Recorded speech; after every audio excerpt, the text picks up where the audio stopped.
Good morning. Gagawa tayo ng merienda pero maaga ko lang ihahanda ngayong umaga. Ang lulutuin natin ay tinatawag dito sa Bicol na saludsod. Nagawa ko na yun dati pero i-share ko lang ulit sa inyo.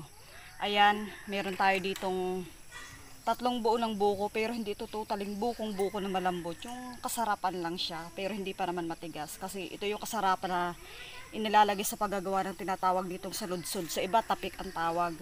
Yan, kakayudin lang natin siya ng ganito paulit-ulit. Yan, kunting patalastas lang. Patalastas. I-share ko lang sa inyo, kinuha namin ni Daddy na bulo ng isang araw. Oh. Ayan na siya, nagawa na niya sa taas. Up.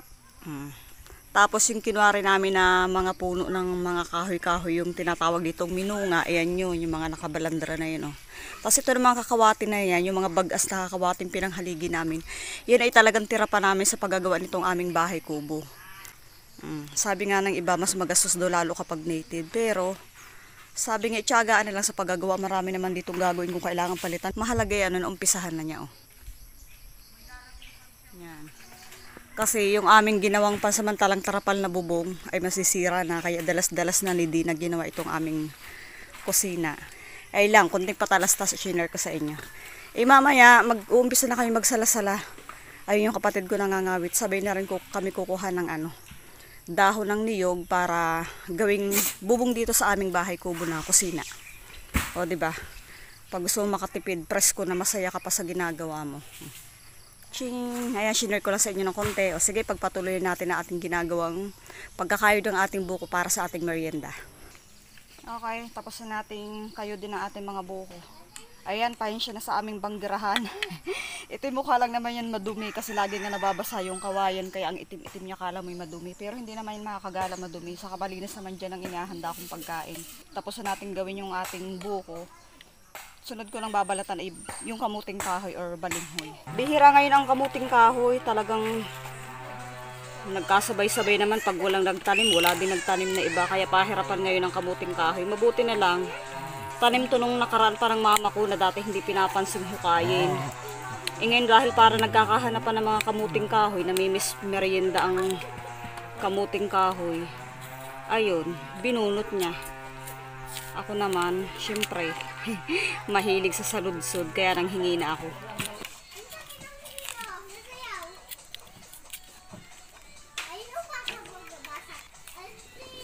Yan, tatapusin lang natin tong talupan mga kagala. Hantay-hantay lang kayo dyan. Okay, hapon na ngayon mga kagala. Hindi ko na pala naipakita sa inyo yung pagyayadyad ko kanina ng balinghoy kasi nagkaroon ng tao dito sa bahay. Pero alam nyo naman yun yung pagyayadyad ng balinghoy. Yung pamangkin ko, may kasama ako sa pagluluto.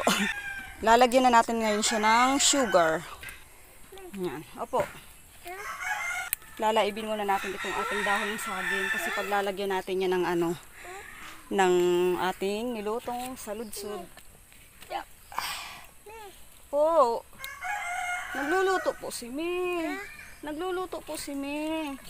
Opo. Ulin. Opo. Oh. Po. Opo. Ayan, ilalagyan na natin ang ating sugar. Lagyan mo lang natin muna siya ng 1/4 na sugar. Oo nga pala, biglang darating dito yung mga kaibigan ko, yung mga kabatch namin nung high school. Sa batch kasi namin piling-pili lang yung nagkaka-jamming-jamming palagi. Kaya dahil kami lang lagi magkakasama, bigla nilang nainisipan na pumunta dito. Sasalang na natin. Ito yung ating paglulutuan. Yan, mainit na siya. Tapos yun nga, mahina lang yung apoy niya. Natin siya ng konting oil. Diba? Hindi mo feel yung pagluluto ng saludsod kung hindi ka nagpupunas-punas ng konting oil. Lagyan lang tayo ng konti. Tapos paplat lang natin yan. Takpan natin siya ng takip ng kaldero para mas madaling maluto. Check natin.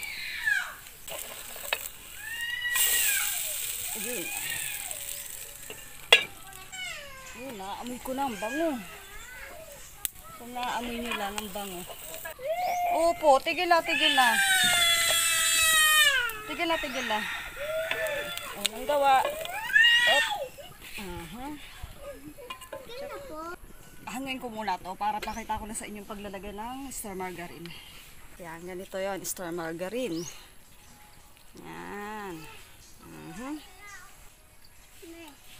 Tikman na natin siya kung okay yung sugar niya. Sugar? Opo. Sugar niya? Opo. Wow. Wow.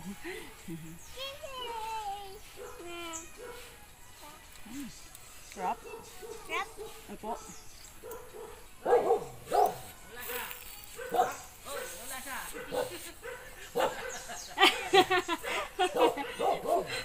Tuloy! Ito na yung ating tropa. Tuloy, Jo! Dandahan. Pinatitikman ko, sabi ko tikman niya. Humingin ako nung tumahol yung aso, ba't hindi ko kayo nakita? Kilala na kami. Nakaluto na tayo, marami na rin yan. Saktong dating ni Jo at ni Lon yung mag-asawa. Anong lasa? Lasang balinghoy. Bit-bit ng dalawa. May chicken, biko, saka tinapay. Siguradong may kape. Okay lasa? Hindi masyadong matamis.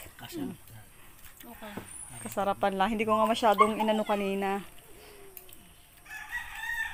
Buti na lang, nung pumunta kami kila Mulo, ayan may buko pa kami. Hindi ko lahat dinala yan, may natira. Ito ang akin ito. Yan, kakawalaan pa, dadalwa-dalwa kayo dyan. Malapit na yung dalawa, parating na yun. Nauhuli pa si Patat at si Christy. Mas maganda talaga yung biglaan, yung sa plano-plano pa. Oo nga eh. Pag ganun yung mga chat mo, alam ko na. Sabi ko nasa base kapag nag-chat ng ganon.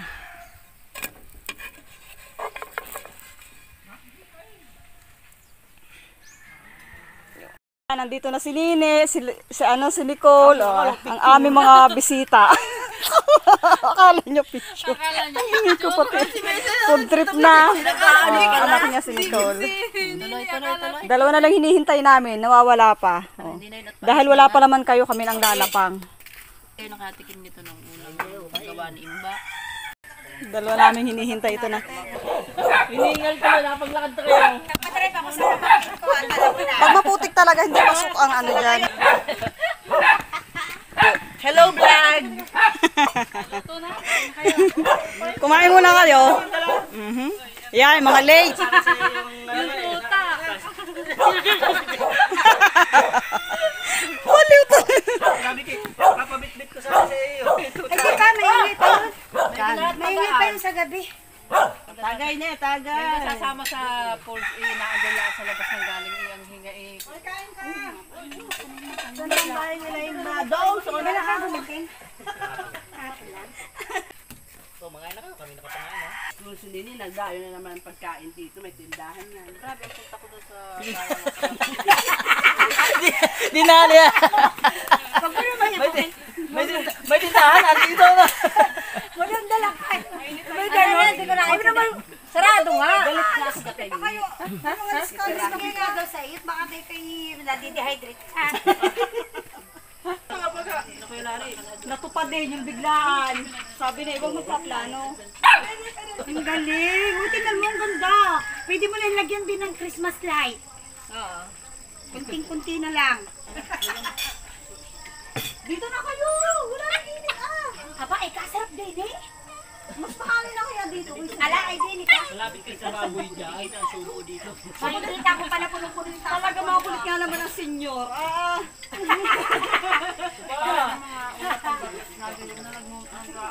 Hindi na ako.